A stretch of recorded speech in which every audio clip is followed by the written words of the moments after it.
كتاب الله دستوري وخير الخلق أسوتنا بسنته جلا نوري بهدي السلام علیکم ورحمۃ اللہ وبرکاتہ۔ وعلیکم السلام ورحمۃ اللہ وبرکاتہ۔ ان الحمد للہ نحمده ونستعینه ونستغفره ونعوذ باللہ من شرور انفسنا ومن سیئات اعمالنا من يهده الله فلا مضل له ومن يضلل فلا هادي له واشهد ان لا اله الا الله وحده لا شريك له واشهد ان محمدا عبده ورسوله اما بعد فان خير الحديث كتاب الله وخير الهدي هدي محمد صلى الله عليه وسلم وشر الأمور محدثاتها وكل محدثة بدعة وكل بدعة ضلالة وكل ضلالة في النار۔ محترم حاضرین، سامعین و سامعات، ناظرین و ناظرات، بلوغ المرام کتاب الجامع کے اس درس میں آپ تمام حضرات کا خیر مقدم ہے۔ اللہ رب العالمین ہم سب کے مل بیٹھنے کو قبول فرمائے، علم دین، علم نافع سیکھنے، اس کے مطابق عمل کرنے، اس کی دعوت عام کرنے اور اس راستے میں آنے والی مصیبتوں کے اوپر اللہ رب العالمین ہم سب کو صبر کی توفیق نصیب فرمائے۔ محترم حاضرین، کل کے درس میں ایک حدیث آپ کے سامنے پڑھی گئی تھی جس کے راوی حضرت ابو سعید خدری رضی اللہ تعالی عنہ ہیں، اور اس حدیث کی تشریح باقی تھی، لہذا اس حدیث کو پھر سے پڑھتے ہیں تاکہ بات ذہن میں تازہ ہو جائے، اور اس کے بعد اس کی تشریح ہم آپ کے سامنے رکھیں گے۔ وعن ابی سعید الخدری رضی اللہ عنہ قال قال رسول اللہ صلی اللہ علیہ وسلم ایاکم والجلوس علی الطرقات قالوا یا رسول اللہ ما لنا بد من مجالسنا نتحدث فیہا قال فأما اذا ابیتم فاعطوا الطریق حقہ قالوا وما حقہ قال غض البصر وکف الاذى ورد السلام والامر بالمعروف والنہی عن المنکر، متفق علیہ۔ حضرت ابو سعید خدری رضی اللہ تعالیٰ عنہ سے روایت ہے کہ رسول اللہ صلی اللہ علیہ وسلم نے فرمایا، راستوں پر بیٹھنے سے اجتناب کرو، پرہیز کرو۔ صحابہ کرام نے عرض کیا کہ اللہ کے نبی صلی اللہ علیہ وسلم، ہماری مجلسوں کے بغیر ہمارا گزارا نہیں، ہم وہاں بیٹھتے ہیں، ایک دوسرے کے مسائل شیئر کرتے ہیں، باتیں کرتے ہیں، گفتگو کرتے ہیں، اور انسان چونکہ سماجی مخلوق ہے، تنہائی میں زندگی نہیں گزار سکتا، ضروری ہے کہ اس کے لیے کچھ باتوں کو شیئر کرنے والا یا اس کی تکلیفوں کو سننے والا یا کسی سے مشورہ کرنے والا اس طرح کے لوگ ہوں۔ آج کل ہم نے بتایا تھا کہ ہم لوگوں کے گھروں میں کشادگی ہے، تو ہم لوگ اپنے گھر میں 10 آدمی 15 آدمی کو بلا کر کے بیٹھک کر سکتے ہیں، لیکن ویسی کوشادگی صحابہ کرام رضوان اللہ علیہم اجمعین کے زمانے میں ان کے گھروں کے اندر نہیں ہوتی تھی، تو ان کی بیٹھکیں ہوتی تھیں کہیں، اور وہاں بیٹھ کر کے لوگ کام کاج سے فرصت پا کر کے آتے تھے، تو اس جگہ پر بیٹھ کر کے اپنے مسائل کے اوپر گفتگو کرتے تھے، تجارتی مسئلہ ہو، اسی طریقے سے سماجی کوئی معاملہ ہو، دینی کوئی مسئلہ ہو، اس کو ڈسکس کیا کرتے تھے وہ لوگ ان مجلسوں کے اندر، حاشا وکلا غیبت سے، چغلی سے، بہتان سے، اور اس طرح کی جو ہماری مجلسوں کے اندر بیماریاں عام طور پہ پائی جاتی ہیں، ان بیماریوں سے صحابہ کرام کی مجلسیں پاک ہوا کرتی تھی، خیر کی مجلس ان کی ہوا کرتی تھی، تو بیٹھ کر کے بات چیت کرتے تھے۔ تو آپ نے فرمایا کہ تم اگر نہیں مانتے تو راستے کو اس کا حق دو۔ انہوں نے پوچھا کہ راستے کا حق کیا ہے؟ فرمایا نگاہ نیچی رکھو، تکلیف نہ دو، سلام کا جواب دو، نیکی کا حکم دو، برائی سے روکو، منع کرو، متفق علیہ، بخاری اور مسلم کی روایت ہے۔ کل یہ بات آپ کے سامنے آ چکی تھی کہ نبی صلی اللہ علیہ وسلم کے فرمانے کے باوجود بھی صحابہ کرام نے آپ صلی اللہ علیہ وسلم سے یہ بات کیوں کہی کہ ہم لوگ راستے میں بیٹھنا ہماری مجبوری ہے اور ہم وہاں پہ بیٹھ سکتے ہیں، اس کی جو توجیہ علماء نے بیان کی ہے، یہ ہم نے آپ کے سامنے کل کے درس میں واضح کر دیا تھا۔ آپ صلی اللہ علیہ وسلم نے راستے میں بیٹھنے سے منع کیوں فرمایا؟ اب یہ سوال ہے، زمین اللہ کی ہے، کوئی کہیں بیٹھ سکتا ہے، پھر راستے میں بیٹھنے سے آپ نے روکا کیوں، منع کیوں کیا؟ اس کی علت کیا ہے؟ تو کہتے ہیں کہ راستے میں بیٹھنے سے کئی فتنوں میں آدمی مبتلا ہو سکتا ہے، اور انسان کئی حقوق کی ادائیگی میں کوتاہی کر سکتا ہے، کئی ذمہ داریاں ایسی ہوں گی جن سے اس کی وہ غفلت کر سکتا ہے۔ جو گھر بیٹھے ان چیزوں کا خطرہ اس کے اوپر نہیں ہوگا۔ تفصیل سے ان چیزوں کو سمجھیے۔ راستے میں جو آدمی بیٹھا ہے، وہاں پہ جوان لڑکیاں گزر رہی ہیں، عورتوں کا گزرنا ہو رہا ہے، تو اس سے نگاہ کے اور دل کے فتنے میں پڑنے کا خطرہ ہے۔ ظاہر ہے خاتون گزر رہی ہے، اس کی طرف دیکھ رہا ہے، وہ ناجائز ہے، نگاہوں کو نیچے رکھنے کا حکم ہے، تو وہ برائی میں کے اندر مبتلا ہو رہا ہے۔ پھر شیطان اگر دل کے اندر کوئی خیال ڈال دے کسی عورت کے متعلق، کچھ وہ سوچنے لگے، تو یہ ایک فتنہ ہے، اور اللہ کے نبی صلی اللہ علیہ وسلم نے فتنوں سے دور رہنے کی تلقین کی ہے۔ کہا جہاں فتنہ ہو وہاں سے بھاگو، وہاں قریب مت جاؤ، فتنوں کے قریب مت جاؤ، اور فتنوں سے اپنے آپ کو بچانے کی کوشش کرو۔ لہذا یہ جگہ فتنے کی ہے، گناہ میں مبتلا ہونے کی جگہ ہے، لہذا انسان کو چاہیے کہ اس جگہ سے اپنے آپ کو جتنا دور رکھے گا اتنا بہتر ہوگا۔ مسجد کو اللہ کے نبی صلی اللہ علیہ وسلم نے سب سے بہترین جگہ کیوں قرار دیا؟ اس لیے کہ وہاں آدمی بیٹھتا ہے تو ادھر ادھر کی باتیں نہیں کرتا ہے، خیر کی باتیں کرتا ہے، بھلائی کی باتیں کرتا ہے، اور اسی طریقے سے اللہ کا ذکر کرتا ہے۔ جبکہ اس کے مقابلے میں وہ بازار میں ہو تو طرح طرح کی باتیں کرتا ہے، اس کے اوپر کوئی ریسٹرکشن نہیں ہے، کوئی پابندی نہیں ہے، وہ کسی موضوع پہ چاہے تو بات کر سکتا ہے، جبکہ مسجد میں اس کے اوپر پابندی ہے۔ جب ہم پابندی مانیں یا نہ مانیں، آج مسجدوں کے احترام کا کیا معاملہ ہے اس کو ہم لوگ جانتے اور سمجھتے ہیں۔ بہرحال تو اللہ کے نبی جناب محمد رسول اللہ صلی اللہ علیہ وسلم نے منع فرمایا اس وجہ سے کہ راستے کے کنارے بیٹھنے سے آدمی فتنوں سے محفوظ نہیں رہ سکتا ہے۔ اسی طریقے سے راستے میں بیٹھنے سے اللہ تعالی اور مسلمانوں کے حقوق، کئی حقوق آدمی کے اوپر واجب ہوتے ہیں، کئی حقوق۔ اگر وہ گھر کے اندر بیٹھا رہتا تو اس کے ذمے ان چیزوں میں سے کوئی چیز واجب نہیں ہوتا۔ مثال کے طور پہ گزرنے والوں کے سلام کا جواب دینا، گزرنے والوں کے سلام کا جواب دینا۔ ہو سکتا ہے آپ اپنے ساتھی کے ساتھ مجلس میں گفتگو میں اتنے مصروف ہوں کہ سامنے والا گزرا، السلام علیکم، السلام علیکم، سلام کر کے گیا، آپ نے اس کا جواب نہیں دیا۔ تو سلام کرنا تو سنت ہے، لیکن اس کا جواب دینا واجب ہے۔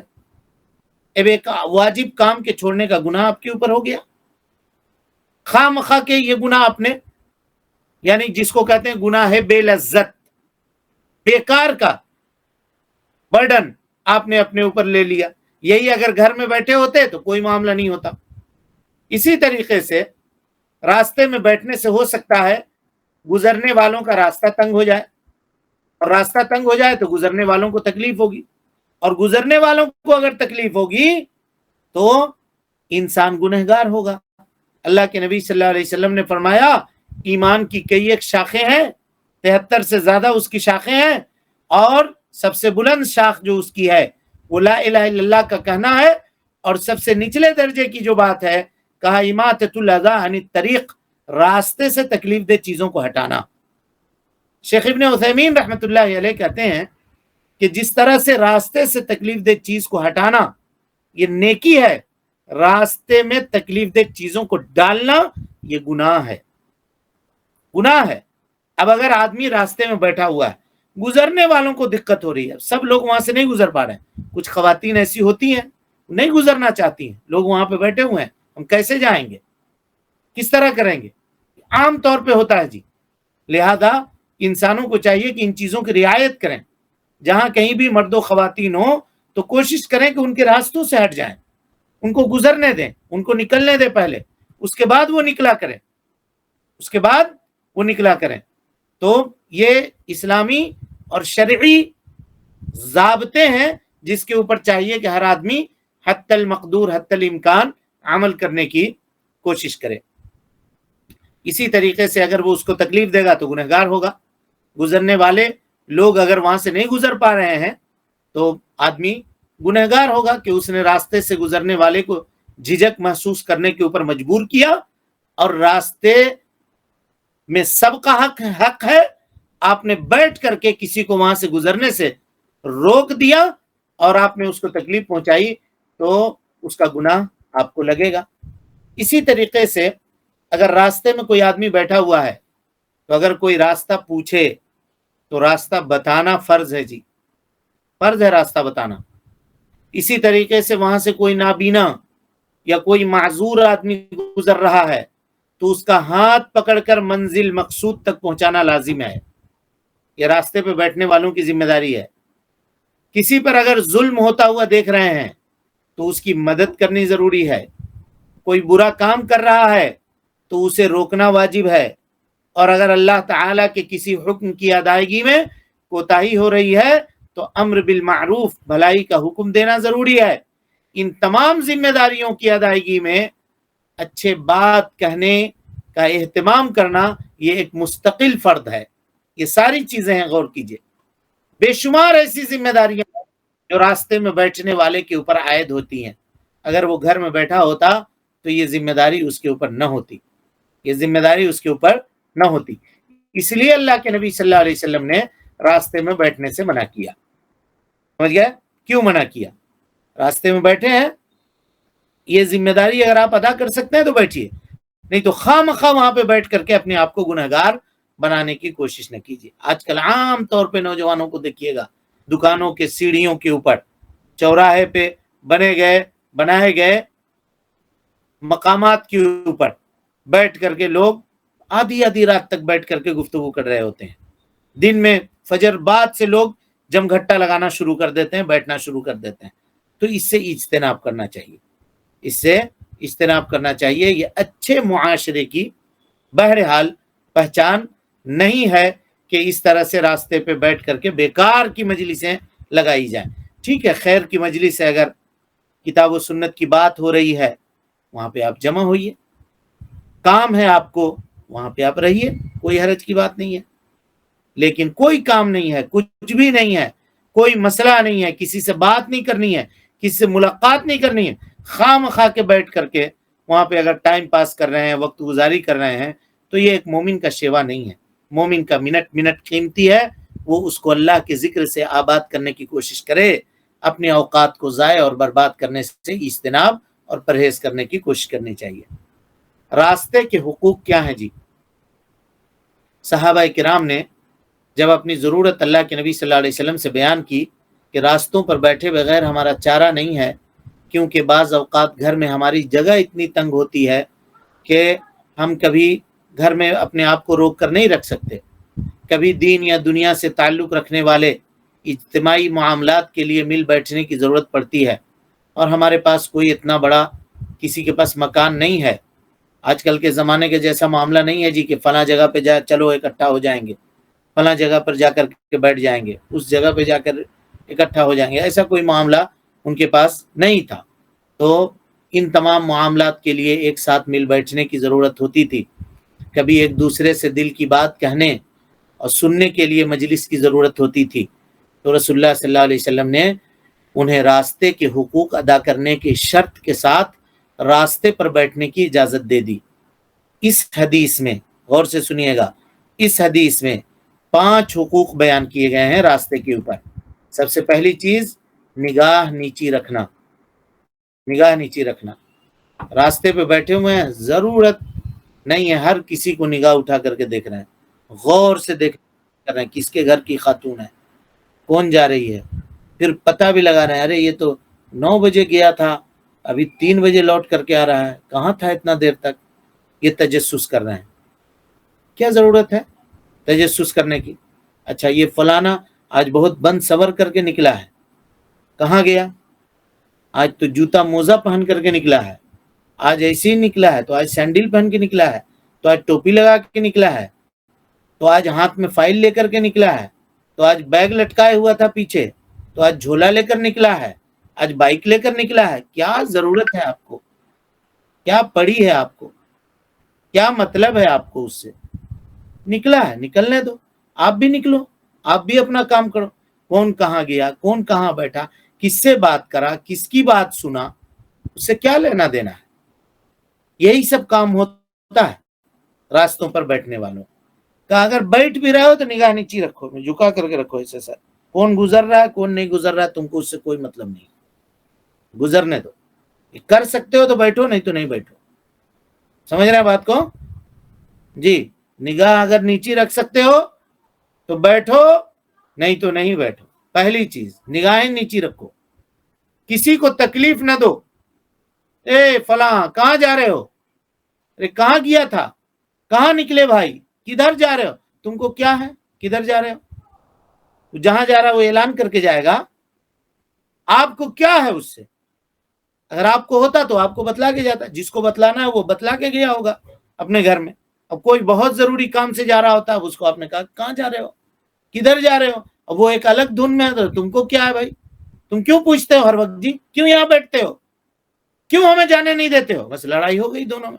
ارے پوچھ لیا تو کون گناہ کر دیا بھائی، تم اتنے متکبر ہو، اتنے شرکش ہو کہ تم سے ہم حال پوچھ لیا تو تم کو تکلیف ہو گئی. ارے تم کیوں پوچھ رہے ہو بھائی، حال پوچھنا ہے تو آئیے ہمارے گھر میں آ کے بیٹھیے، وہاں پوچھیے. یہ ہوتے ہیں کہ نہیں جی، گاؤں دیہات میں اس طرح کے معاملے ہوتے ہیں نہیں ہوتے ہیں. عام جھگڑوں کی بنیادیں یہی سب ہوا کرتی ہیں، یہی سب ہوا کرتی ہیں عام جھگڑوں کی بنیادیں. لہذا وہ کسی کو تکلیف نہ دے، کسی کے اوپر ٹونٹ نہ کرے، اور کسی کے اوپر بھپتی نہ کسے. اور جو چیزیں ہوتی ہیں آپ سب اس کو جانتے ہیں، تفصیل کا بہت موقع نہیں ہے. اسی طریقے سے سلام کا جواب دے. اور آپ سب کو معلوم ہے حدیث کہ بیٹھنے والا کو گزرنے والا سلام کرے گا. تو جو آدمی گزر رہا یعنی جو بیٹھا ہوا ہے اور وہاں سے جو گزر رہا وہ کرے گا سلام، تو سلام اس کو کرنا ہے، جواب اس کو دینا ہے. سلام کرنا سنت ہے اس کے لیے، جواب دینا اس کے اوپر فرض اور واجب ہے.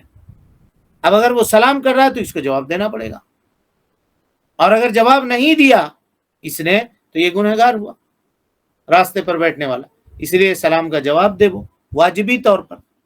اسی طریقے سے اگر راستے پہ بیٹھا ہوا ہے، کسی کو دیکھ رہا ہے کوئی برائی کر رہا ہے تو اس کو برائی سے منع کرے، روکے. اب کسی کو دیکھ رہا ہے وہ راستے پہ بیٹھا ہوا ہے اور اذان ہوئی، نماز کے لیے وہ جا رہا ہے، کوئی نہیں گیا تو کہے اس کو کہ چلو میاں نماز کے لیے، چلو دکان بند کرو جی، اٹھو چلو مسجد چلو، یہ کہے.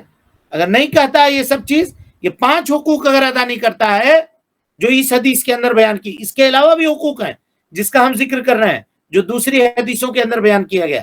اس حدیث میں ان 5 حقوق کا تذکرہ اللہ کے نبی صلی اللہ علیہ وسلم نے کیا ہے، اس کو یاد رکھیے گا. اب اگر سوال آئے ایگزام میں آپ کے پاس کہ اس حدیث میں کتنے کا ذکر کیا ہے تو کہیے گا اتنے کا ذکر کیا. لیکن اگر ہم کہیں کہ اجمالی طور پر اللہ کے نبی صلی اللہ علیہ وسلم نے کتنے حقوق کا ذکر کیا ہے تو پھر سارے حقوق کو بتانا پڑے گا جو ابھی ہم آپ کے سامنے بیان کر رہے ہیں. اسی میں کنفیوز ہوتے ہیں آپ لوگ، اس پہ دھیان رکھیے گا. تو کہا کہ دوسری احادیث میں اللہ کے نبی صلی اللہ علیہ وسلم نے کہا کہ بھولے ہوئے کو راستہ بتلانا. کوئی راستہ بھٹک گیا ہے، کہیں جانا چاہ رہا تھا بیچارہ کدھر چلا آیا، تو اب آپ اس کو راستہ بتلائیے کہ کہاں جانا چاہتے ہیں، فلاں جگہ، اس طرح سے جائیے، ایسے جائیے، ایسے جائیے، راستہ بتلائیے. آپ اگر بیٹھے ہوئے ہیں دیکھ رہے ہیں کہ کوئی مظلوم آدمی ہے، کسی کے اوپر ظلم ہو رہا ہے، آپ اس کی مدد کیجیے. یہ بھی یہ کہنے سے نہیں چلے گا کہ جس کا ہو رہا ہے وہ سمجھے. ہم کو کیا مطلب ہے بھائی، ہم تو یہاں بیٹھے ہوئے ہیں، ہم یہی کرنے کے لیے بیٹھے ہوئے ہیں. کہا کہ تمہارا جھگڑا چھڑا ہوئے، تم بیٹھے ہی کیوں ہو؟ اگر وہاں بیٹھے ہوئے ہو تو اس کا جھگڑا چھڑاؤ، یہ تمہارا حق ہے. راستے پہ بیٹھنے کی یہی سزا ہے کہ تم کو اس کا جھگڑا چھڑانا پڑے گا. ارے یہ بات سمجھ میں کہ نہیں جی؟ مظلوم کی مدد کرنا. اگر کوئی آدمی چھینک مار دے وہاں پر اور الحمدللہ کہے، اگرچہ سائیکل والا ہے، سائیکل چلا کر کے جا رہا ہے، اس کو چھینک آ گئی وہیں پہ، الحمدللہ کہا، تو آپ کو یرحمک اللہ کہنا پڑے گا. راستے پہ اگر آپ بیٹھے ہوئے ہیں تو یرحمک اللہ کہنا پڑے گا. کوئی آدمی بوجھ اٹھا کر کے جا رہا ہے جی، بوجھ لادے ہوا ہے، لوڈ لیے ہوا ہے کندھے پر، یا سامان ہے سائیکل پہ لادے ہوا ہے، یا کچھ اور کیے ہوا ہے، لے کر کے جا رہا ہے، نہیں سک رہا لے کر جانا، اب اس کی مدد کر کے اس کو اس کے گھر تک پہنچائیے. راستے پر بیٹھنے کا یہ حق ہے کہ آپ اس کی مدد کر کے اس کو اس کے منزل مقصود تک پہنچائیے. فتح الباری کے اندر حافظ ابن حجر العسقلانی رحمۃ اللہ علیہ نے تمام احادیثوں کو اکٹھا کرنے کے بعد ان باتوں کا تذکرہ کیا ہے جس کو ہم نے آپ کے سامنے بیان کیا۔ اب اتنی ذمہ داری لے کر کے کوئی آدمی بیٹھتا ہے راستے کے اوپر تو بیٹھے، اور اگر نہیں تو پھر گنہگار ہوگا۔ تو اس سے اچھا یہ ہے کہ آدمی اپنے گھر پہ بیٹھے کہ راستے پہ بیٹھے؟ بولیے گھر گھر کہاں بیٹھے؟ گھر پہ ہی بیٹھے، تاکہ ان ذمہ داریوں سے وہ چھٹکارا پالے اور ان ذمہ داریوں کا معاملہ اس کے سر کے اوپر نہ آئے۔ چلیے اس کے بعد کی حدیث پڑھیے، بسم اللہ۔ الحمد لله وحده والصلاة والسلام على من لا نبي بعد أما بعد فأعوذ بالله من الشيطان الرجيم بسم الله الرحمن الرحيم وعن معاوية رضي الله عنه قال قال رسول الله صلى الله عليه وسلم من يرد الله به خيرا يفقهه في الدين متفق عليه۔ سیدنا معاویہ رضی اللہ عنہ سے روایت ہے کہ رسول اللہ صلی اللہ علیہ وسلم نے فرمایا، اللہ تعالیٰ جس شخص سے بھلائی اور خیر کا ارادہ فرماتا ہے اسے دین کی سمجھ عطا فرماتا ہے۔ بخاری و مسلم۔ حضرت معاویہ بن سفیان رضی اللہ عنہما سے روایت ہے، کہتے ہیں کہ رسول اللہ صلی اللہ علیہ وسلم نے فرمایا، من یرید اللہ بہ خیرا یفقہہ فی الدین۔ یہ روایت آپ لوگ ہمیشہ پڑھتے ہوں گے، سنتے ہوں گے، متفق علیہ روایت ہے بخاری اور مسلم کی۔ حضرت معاویہ رضی اللہ تعالیٰ عنہ روایت کرتے ہیں کہ رسول اللہ صلی اللہ علیہ وسلم نے فرمایا کہ اللہ تعالیٰ جس کسی کے ساتھ بھلائی کا ارادہ کرتا ہے تو اسے دین کی سمجھ دے دیتا ہے، اسے دین کی سمجھ دے دیتا ہے۔ امام بخاری نے، امام مسلم رحمۃ اللہ علیہ نے اس حدیث کو اپنے صحیح کے اندر نقل کیا ہے، لہذا حدیث جو ہے وہ متفق علیہ ہے۔ دین کی سمجھ یہ اللہ تعالیٰ کی بہت بڑی نعمت ہے جی۔ دنیا میں تمام نعمتوں میں اگر سب سے بڑی نعمت اللہ رب العالمین کی جو ہے وہ کیا ہے؟ دین کی سمجھ عطا کرنا۔ اس حدیث سے ظاہر ہے کہ دین کی سمجھ حاصل ہونا یہ اللہ رب العالمین اس بندے سے خیر چاہ رہا ہے، یہ اس کی علامت ہے، کیونکہ یہ صرف اسے ملتی ہے جس کے ساتھ اللہ تعالی کوئی بھلائی کرنا چاہتا ہے، خواہ وہ بھلائی تھوڑی ہو چاہے وہ زیادہ ہو، کیونکہ خیرن من یرید اللہ بھی خیرن اور نکرہ لانے کا یہی مفہوم ہے۔ کوئی بھلائی جسے دین کی سمجھ عطا نہ فرمائے، پتہ یہ چلا کہ اللہ تعالیٰ اس کے ساتھ کسی بھلائی کا ارادہ ہی نہیں کیا، نہ تھوڑی بھلائی کا نہ زیادہ بھلائی کا۔ بے شک اس کے پاس دنیا کی تمام نعمتیں ہوں، لیکن اگر دین کی سمجھ نہیں ملی تو اسے اللہ تعالیٰ کی طرف سے کوئی بھلائی نہیں ملی، اور دنیا کی یہ تمام نعمتیں خیر ثابت ہونے کے بجائے دنیا میں اس کے لیے فتنے کا باعث اور آخرت میں باز پرس کا، آخرت میں سوال و جواب کا باعث بنیں گی، آخرت میں سوال و جواب کا باعث بنیں گی۔ غور کیجئے، اگر ایک آدمی کو دنیا کی تمام نعمتیں حاصل ہیں اور دین کی سمجھ اس کو حاصل نہیں ہے، تو ان تمام نعمتوں کے باوجود اس آدمی کو یہ سمجھنا چاہیے کہ اللہ نے اس سے خیر کا ارادہ نہیں کیا۔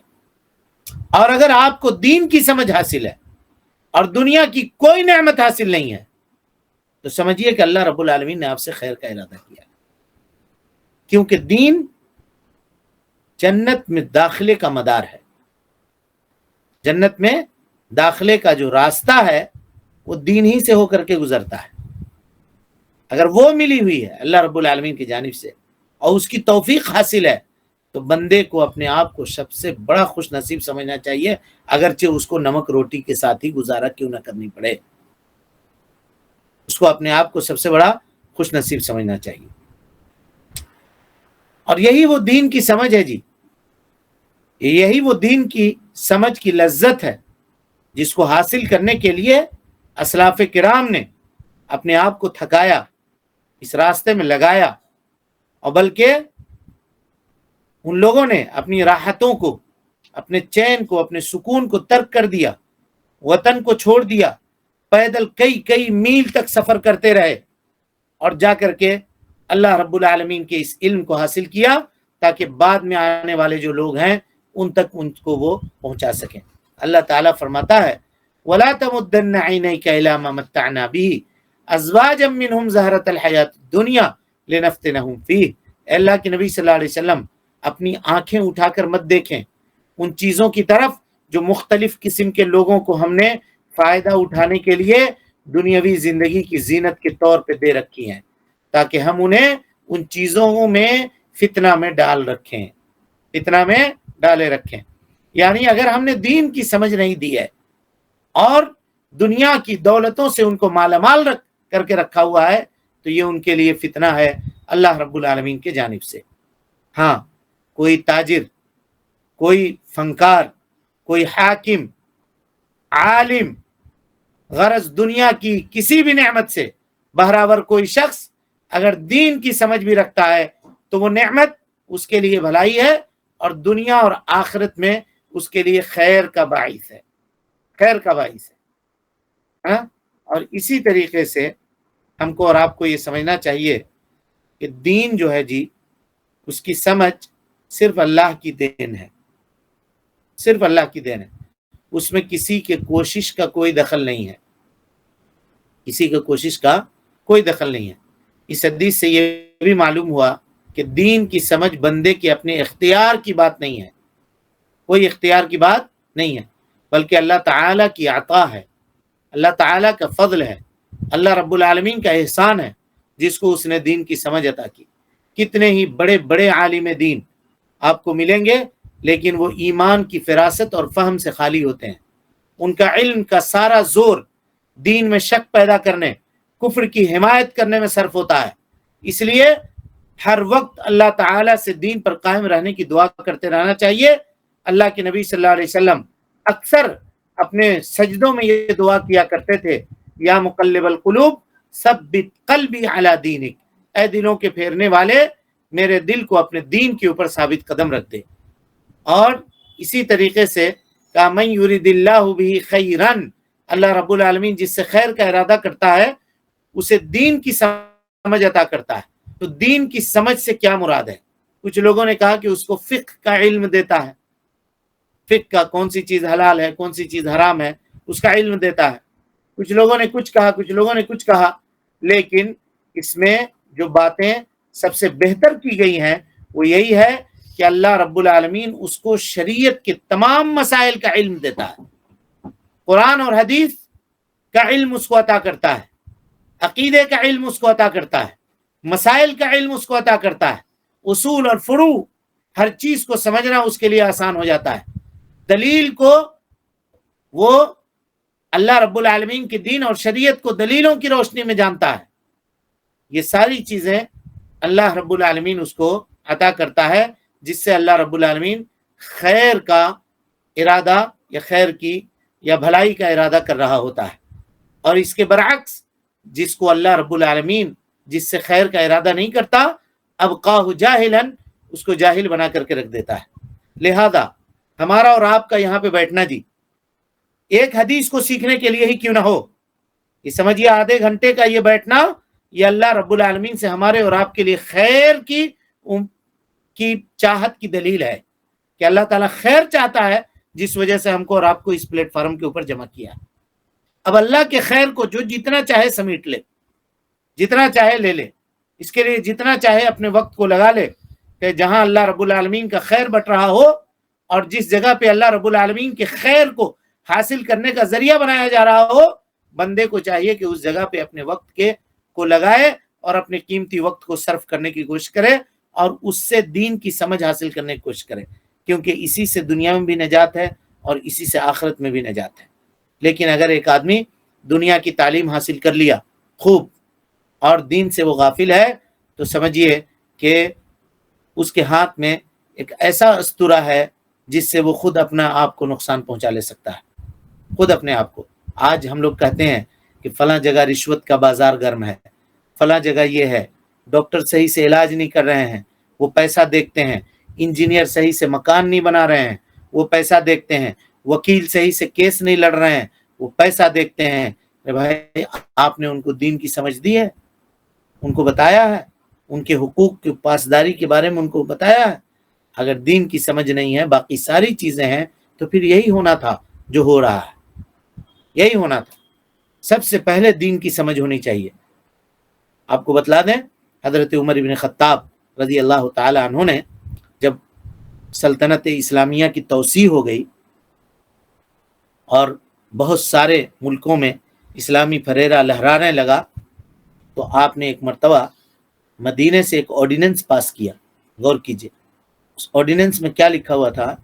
یہ تھا کہ سپاہیوں کو جو میدان جنگ میں ہوتے ہیں، ان کو رات کے وقت ان کے لیے مدرسہ قائم کیا جائے، جہاں وہ بیٹھ کر کے قرآن مجید حفظ کریں گے رات کو۔ ہر کمانڈر کو، جس کی ٹکڑی ہوا کرتی تھی، یہ اس کی بٹالین ہے، یہ اس کی بٹالین ہے، یہ اس کی بٹالین ہے، ہر ایک کو یہ ہدایت نامہ جاری کر دیا گیا امیر المومنین کی طرف سے کہ آپ کے یہاں جو حافظ ہے، جو قاری ہے، اس کو لے کر کے بیٹھائیں اور فوج کو بیٹھائیں۔ اب فوج بھی ویسی تھی، اللہ اکبر۔ ہم لوگ ہوتے تو کہتے کہ یہ کون سی بات ہوئی، امیر پاگل ہو گیا ہے کیا؟ دن بھر ہم لوگ دھوپ میں محنت کرتے ہیں، تلوار چلاتے ہیں، رات میں سوئیں گے، آرام کریں گے کہ یہاں بیٹھ کے قرآن پڑھیں گے؟ آدمی یہی کہتا آج کل کے زمانے میں، لیکن وہ لوگ تھے بیٹھ کر کے قرآن مجید رات کو تلاوت کرنے لگے۔ تہجد بھی وہ لوگ پڑھتے تھے، اللہ کی عبادت سے بھی غافل نہیں تھے وہ لوگ۔ اتنی محنت کرنے کے باوجود روکھا سوکھا کھاتے تھے اور عبادت میں اللہ کے اپنے آپ کو لگائے رہتے تھے۔ 12 مہینے کے بعد حضرت عمر بن خطاب نے جب رپورٹ منگوائی تو دیکھا کہ اکثر صحابہ قرآن مجید حفظ کر چکے ہیں، اکثر صحابہ۔ تو حضرت عمر بن خطاب نے کہا کہ اب مجھے اپنے ان سپاہیوں کا کوئی خوف نہیں ہے کہ اگر یہ تلوار اٹھائیں گے بھی تو ان کے پوری تلوار کے پیچھے پورا کا پورا قرآن مجید ان کے تلوار کی نگہبانی کر رہا ہوگا۔ ان کے سینے میں ہم نے قرآن کو محفوظ کروا دیا ہے، پورا قرآن کی نگہبانی کر رہا ہو۔ آج ہیں ہم میں سے کچھ لوگ ایسے کھڑے ہوں جو کہیں کہ ہاں ہم واقعی اپنے بچے کو انجینئر بنائیں گے، ڈاکٹر بنائیں گے، IAS بنائیں گے، IPS بنائیں گے، جو بنانا ہوگا بنائیں گے، لیکن اس سے پہلے اس کو قرآن مجید حفظ کروا دیں گے، اس سے پہلے اس کو دین کی سمجھ عطا کروا دیں گے، دین کی سمجھ دے دیں گے، اس سے پہلے اس کو کتاب و سنت کی تعلیم سے بہراور کر دیں گے۔ افسوس کا مقام ہے، آج یہ چیزیں نہیں ہیں۔ دنیا کو حاصل کرنے میں ہم لوگوں نے اس طرح سے اپنے آپ کو لگا دیا ہے کہ دین کی حصول کو ہم لوگوں نے ترک کر دیا ہے۔ دین کے حصول کو ہم لوگوں نے پورے طور پہ ترک کر دیا۔ دین ہمارے نزدیک دوسرے نمبر پہ نہیں، کسی نمبر پہ نہیں ہے، دوسرے نمبر پہ چھوڑ دیجئے، کسی نمبر پہ نہیں ہے۔ اگر کسی بھی نمبر پر ہوتا تو اب کیا آدمی دل کی باتیں اور دل کا دکھ درد آپ کے سامنے بیان کرے؟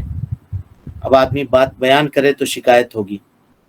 پورے دنیا کے یا ہندوستان کے یہ مسلمان، ان کے حفظ خانے کیا زکوٰۃ کے پیسے چلتے؟ ان کے مدارس جہاں کتاب و سنت کی تعلیم حاصل ہوتی ہے، مولوی کو رسید لے کر کے گاؤں گاؤں گھومنے کی ضرورت پڑتی؟ اگر ہم کو دین سے محبت ہوتی تو دوسری معاملے میں تو ہم اپنا راس المال لگا دیتے ہیں۔ 40 لاکھ بچے کی اسکول کا فیس دے کر کے لوگ آج پڑھاتے ہیں جی۔ اللہ تعالیٰ توفیق دے، جس کو مال دیا ہے وہ پڑھا سکتا ہے، پڑھاوے۔ ہمارے ایک دوست ہیں، ان سے گفتگو ہوئی 2-3 دن قبل کی بات آپ کو بتا رہا ہوں۔ کہا کہ 1.25 لاکھ روپیہ، بچہ ابھی دوسرے کلاس میں ہے، ہم 1.25 لاکھ روپیہ دیتے ہیں سالانہ اسکول کو، خوشی خوشی دیتے ہیں، عالم دین ہے۔ اگر ہم یہی کہیں کہ 1.25 لاکھ روپیہ آپ کسی حفظ خانے میں دیجئے تو پتہ نہیں اس کہنے والے مولوی کو لوگ سولی پہ چڑھا دیں گے، اگر ان کا بس چلے گا تو پھانسی پہ دے دیں گے، بیچ چوراہے پہ کھڑے کر کے گولی مار دیں گے۔ تم یہ کہتے ہو 1.25 لاکھ قرآن پڑھانے کا دیں گے تم کو؟ یہ ہمارا معاملہ ہے۔ اللہ تعالی ہم سب کو اچھی سمجھ دے، دین کی تعلیم سے اپنے آپ کو بہراور کرنے کی اللہ رب العالمین توفیق نصیب فرمائے۔ جب تک زندہ رکھے دین اسلام پہ زندہ رکھے، اور جب اٹھائے ایمان پہ اٹھائے۔ اقول قولی هذا واستغفر الله لي ولكم ولسائر المسلمين من كل ذنب وخطيئة فاستغفروه انه كان للأوابين غفورا. السلام علیکم ورحمۃ اللہ وبرکاتہ. دستوري وخير الخلق أسوتنا بسنته جلا نوري لهدي الحق أرشدنا.